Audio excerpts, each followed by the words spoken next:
Монголын хамгийн өргөн, хамгийн найдвартай сүлжээтэй оператор болох Unitel Group 5G сүлжээг аль биесээр нэвтрүүлжээ. Тодорхойлбол Unitel-ийн 5G сүлжээний станц өнөөдрөөс Монгол Улсын нийслэл Улаанбаатар хот болоод 21 аймгийн төв дасаж, хэрэглэгчид технологийн дараагийн үеэр шилжиж, өндөр хурдны интернетийг бодитоор мэдрэх боломжтой боллоо. Unitel Group Монгол Улсад 5G сүлжээг нэвтрүүлэх ажлыг 2022 оноос эхлэн үе шатаагаар туршиж хэрэгжүүлж эхэлсэн.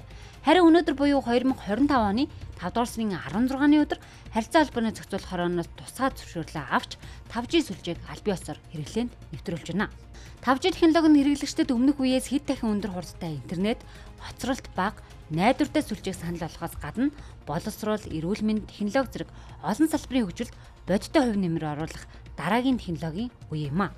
Энэ сүлжээнд холбогдохын тулд та 5G сүлжээг дэмждэг гар утастай байхад болох ямар нэгэн нэмэлт тохиргоо хийх шаардлагагүй байна.